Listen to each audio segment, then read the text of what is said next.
শুভ সকাল, আসসালামু আলাইকুম। Welcome back to my channel. আমি বাংলাদেশি ব্লগার মম পপি, ব্যস্ততম শহর ঢাকা থেকে বলছি। কেমন আছেন সবাই? আশা করি অনেক ভালো আছেন। আলহামদুলিল্লাহ, আমিও মোটামুটি আপনাদের দোয়ায় আর ভালোবাসায় ভালো আছি। কাছে এবং দূরে, দেশ এবং দেশের বাইরে যে যেখান থেকে আজকে আমার এই ভিডিওটি দেখছে, সবাইকে অনেক অনেক দোয়া আর ভালোবাসা জানিয়ে আমি আমার আজকের ব্লগটি শুরু করেছি। সকাল থেকে আজকের ভিডিওটি আমি আপনাদের সাথে শেয়ার করতে যাচ্ছি। সকালে ঘুম থেকে উঠেছি আর ফজরের নামাজটা আলহামদুলিল্লাহ আদায় করতে পেরেছি। তা আমি আল্লাহ পাকের কাছে অনেক অনেক শুকরিয়া। আমরা অনেকে সকালবেলা ঘুম থেকে উঠি না, ঘুমিয়ে থাকি অলসতা করে, রাত জেগে সকাল টাইমটা আমরা উঠতে পারি না। আসলে যত রাতে ঘুমাই, এটা আসলে সকালে ওঠাটা অনেক কষ্টর, কিন্তু আমরা চেষ্টা করব অবশ্যই 10টার মধ্যে ঘুমিয়ে পড়তে। 10টার মধ্যে যখন আমরা ঘুমিয়ে পড়ি তখন আমরা সকাল সকাল উঠতে পারবো। আর সকালে উঠে আমরা নামাজটা আদায় করে নিজের জন্য একটু সময় দিব। আমরা সংসারের পিছনে অনেক সময় ব্যয় করি, ফ্যামিলির পিছনে, বা অযথাও সময় নষ্ট করে থাকি ফোন নিয়ে, তারপর আড্ডা দিয়ে ফোনে কথা বলে এমনি সেমনি, কিন্তু আমরা আসলে অনেক সময় নষ্ট করি। কিন্তু নিজের জন্য আমরা কি করি বলেন?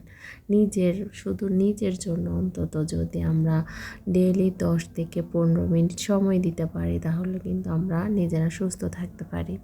অন্তত বাসায় একটু এক্সারসাইজ করা, হাঁটাহাঁটি করা, বা নিজের যে কোনো নিজের কেয়ার করা, এটাই আর কি আমাদের মেয়েদের খুব দরকার। কিন্তু আমরা মেয়েরা এদিকে খুব বেশি হেয়ালি করি।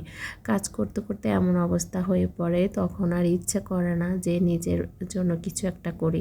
কিন্তু না, সেটা করা যাবে না। অবশ্যই নিজের প্রতি খেয়াল রাখতে হবে। ফ্যামিলির অন্যদেরকে যদি আমরা ভালো রাখতে চাই, তাহলে অবশ্যই নিজেকে আগে ভালো রাখতে হবে, সুস্থ রাখতে হবে। তো আমি এখন আসলে অনেক হাঁটাহাঁটি করতাম আগে। আমি সকালবেলা অনেক ভোরে ঘুম থেকে উঠে আগে সকালবেলা আমি এক্সারসাইজ করতাম, কিন্তু ইদানিং আমার অলসতায় এমন ধরা ধরেছে, সকালবেলা একদমই হাঁটাহাঁটি করা হয়নি। কিন্তু এখন আবার আলহামদুলিল্লাহ আমি শুরু করেছি হাঁটা, এবং বাসায়ও আমি এক্সারসাইজ রেগুলার করি। শরীরে বিভিন্ন রোগে আমার বাসা পেতেছে, তো সেজন্য অবশ্যই আমি চেষ্টা করি একটু এক্সারসাইজ করার জন্য, নিজেকে ফিট রাখার জন্য। অবশ্যই এক্সারসাইজ আমাদের জন্য অনেক বেশি গুরুত্বপূর্ণ। অন্তত সকালবেলা ঘুম থেকে উঠে 15 থেকে 20 মিনিট অবশ্যই হাঁটতে হবে। এতে করে আপনার শরীরে রক্ত চলাচল ভালো থাকবে আর আপনার শরীরটা অনেক বেশি ফুরফুরা হবে।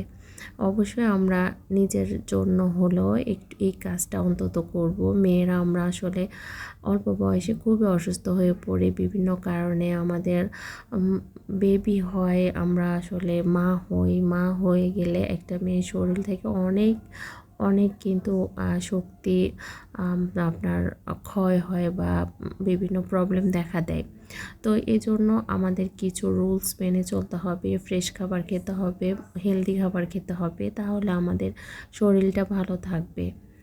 এ আর কি। আমি অনেক আসলে বড় বড় কথা বলে ফেলেছি। আসলে আমি ভুক্তভোগী, আমি চাই না আমার মতো কেউ অসুস্থ হন। আমি চাই সবাই সুস্থ থাকুন। সবার জন্য দোয়া করি, আল্লাহ যে যেখানে রেখেছে, যাকে যে অবস্থাতে, সবাই যাতে সুস্থ থাকে, ভালো থাকে। বাইরের খাবার অবশ্যই কম খেতে হবে। আমি যদিও কখনো তেমন একটা বাইরের খাবার খাই না, বাসার খাবারটাই খাই না। তবে বাইরে তো অবশ্যই আমাদের খেতে হয় ফাঁকে ফাঁকে, তবে সেটা মাসে একবার বা 2 মাসে একবার এরকম হওয়া উচিত। আর বাসায় অবশ্যই ফ্রেশ খাবারটা খাবেন। আমরা একটা ডিম প্রতিদিন, একটু খেজুর, একটু বাদাম, এগুলো আমাদের মেয়েদের জন্য অনেক বেশি গুরুত্বপূর্ণ। 1 গ্লাস দুধ, এগুলো আমাদের লাগে। আমাদের শরীর থেকে আয়রনের পরিমাণটা অনেক বেশি কমে যায়, যেহেতু আমরা মা হই, তো সেক্ষেত্রে এগুলো খেতে হবে। তারপরে ক্যালসিয়ামের অভাব থাকে, এতে আমাদের হাড় দুর্বল হয়ে যায়, তো ক্যালসিয়াম জাতীয় খাবারগুলো আমাদের বেশি বেশি খেতে হবে। এই আর কি। অবশ্যই আমরা প্রত্যেকে এই ব্যাপারগুলো অবশ্যই লক্ষ্য রেখে, ব্যাপারগুলো মাথায় রেখে আমাদের চলতে হবে। আমি ছাদে এসেছি। আমি বাইরে থেকে একটু সবজি টবজি কিনেছি আমার হাজব্যান্ডের সাথে।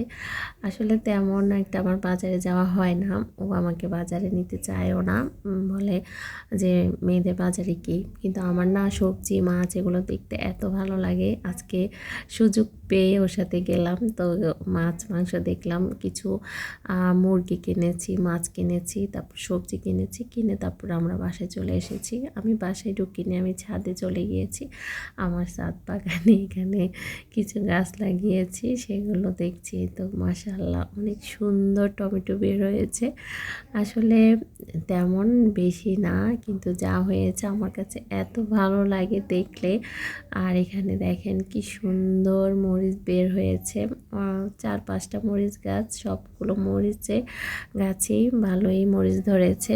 তো এগুলোতে একটু পানি দিব, এই জন্য আসলাম বিকেল টাইমটাতে। আসলে অনেক সময় সময় পায় না, যেহেতু সকালবেলা আমার বের হই হাঁটার জন্য, সেজন্য আমি একটু ছাদেও আসতে পারি। তো গাছে পানি দিয়েছি, আর আপনাদের সাথেও একটু আমার গাছগুলো শেয়ার করেছি। কেমন লেগেছে? আপনাদের আশেপাশে যদি একটু খালি জায়গা থাকে অবশ্যই সবজি করবেন।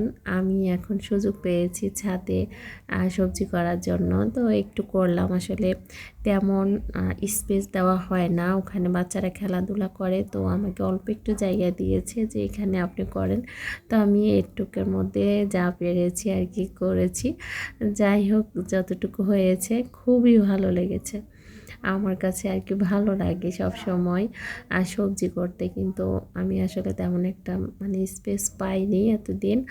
আমার বারান্দাতে তেমন একটা রোদ আসে না, আগের বাসায় একটা বারান্দা, সেখানে এত গাছ লাগানো যায়নি। এখন যেহেতু আমি সুযোগ পেয়েছি এজন্য গাছ লাগিয়েছি, আরও একটু লাগাবো সামনের দিকে, একটু একটু করে বাড়াবো। তো বাসায় আসলাম, এসে আমি একটু পানি খেয়েছি, ফ্রেশ হয়েছি, তারপরে বারান্দায় আসলাম। আমি আজকে কয়দিন অনেক বেশি অসুস্থ, তো তেমন একটা ঘরের কোনো কিছুই করতে পারছি না। তো আলহামদুলিল্লাহ এখন একটু ভালো আছি। টেস্টগুলো করিয়েছি, মোটামুটি কিছু ভালো এসেছে, কিছু খারাপ এসেছে। তো সেগুলোর জন্য ওষুধ দিয়েছি, খাচ্ছি। দোয়া করবেন সবাই যাতে আগের মতো ফিট হতে পারি। নিজেও চেষ্টা করি নিজেকে সুস্থ রাখার জন্য, যে সব কাজ করা উচিত সেগুলো করে যাচ্ছি, আর বাকিটা আল্লাহর ইচ্ছা।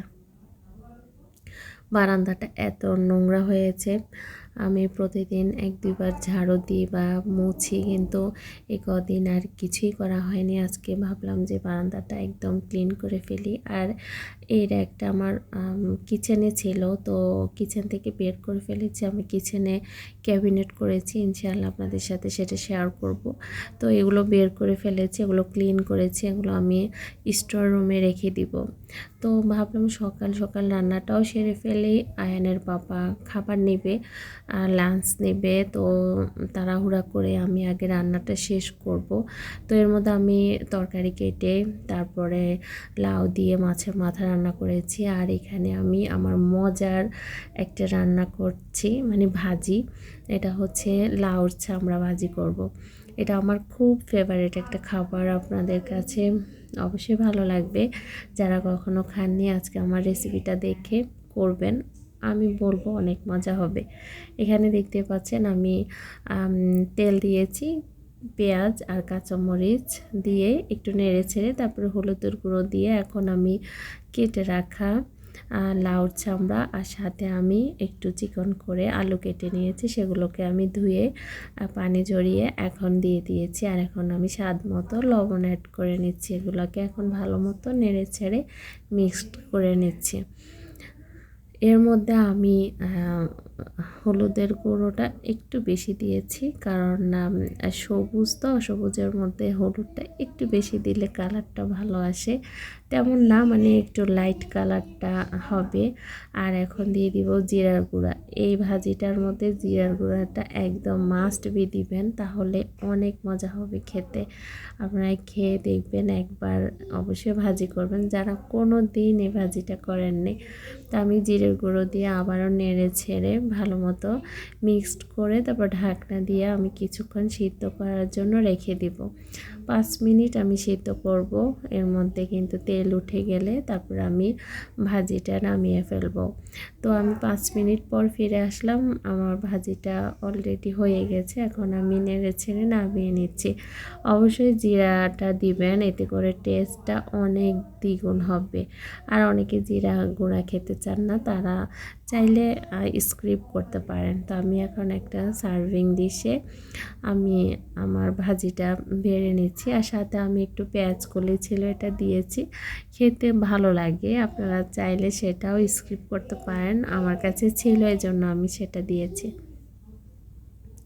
আমার ভিডিওটি আপনাদের কাছে কেমন লাগে জানি না, যদি কোনোখানে একটু ভালো লেগে থাকে তাহলে প্লিজ আমার ভিডিওতে একটা লাইক দিবেন। আর যারা নতুন আসছেন, আপনাদের কাছে যদি আমার ভিডিওগুলো ভালো লেগে থাকে তাহলে প্লিজ একটা লাইক দিয়ে আমার চ্যানেলটি সাবস্ক্রাইব করে দিতে পারেন, আর পাশে থাকা বেল বাটনটি অন করে দিতে পারেন। এতে করে আমি যখন নতুন কোনো ভিডিও দিব আপনারা সেটা সময় সুযোগ করে দেখে নিতে পারেন। আর এই কাজগুলো যারা অলরেডি করে ফেলেছেন তাদেরকে অসংখ্য অসংখ্য ধন্যবাদ জানাচ্ছি।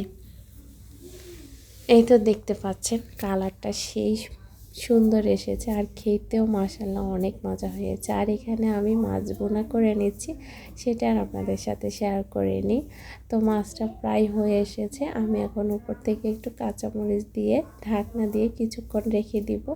ঝোলটা আর একটু কমে গেলে তারপর আমি নামিয়ে ফেলবো। আজকের রান্নাবান্না এগুলোই ছিল, আর বেশি কিছু করব না, কারণ আমার সকাল সকাল এই রান্নাটা করতে অনেকটা কষ্ট হয়েছে। কারণ এখন আমি ইন্ডাকশানে রান্না করি, একটা চুলায় আসলে রান্না করতে গেলে অনেকটা সময় যায়। আমাদের গ্যাস আপাতত নেই, আমাদের একটা সমস্যার কারণে গ্যাসের লাইনটা এখন বন্ধ আছে, সেজন্য আমাকে ইন্ডাকশানে ব্যবহার করতে হয়। এখনও সকালে নাস্তা রেডি করে নিই, এখন আমি সকালের নাস্তার জন্য রুটি বানাবো, আর আয়ানকে এখন উঠাবো, ফ্রেশ করাবো, স্কুলে যাব, অনেক কাজ বাকি আছে। রান্নাটা আগে শেষ করে ফেলেছি, তারপরে গরম গরম রুটি বানিয়ে আমরা সবাই সকালের ব্রেকফাস্টটা করে নিব। আজকে আর বাড়াবো না, আমি আজকে কিচেন থেকে বিদায় নিয়ে নিব। এই পর্যন্তই থাকলো আজকের ভিডিওটি। আশা করি ভালো লেগেছে আপনাদের কাছে। অবশ্যই একটা কমেন্টসের মাধ্যমে জানাবেন।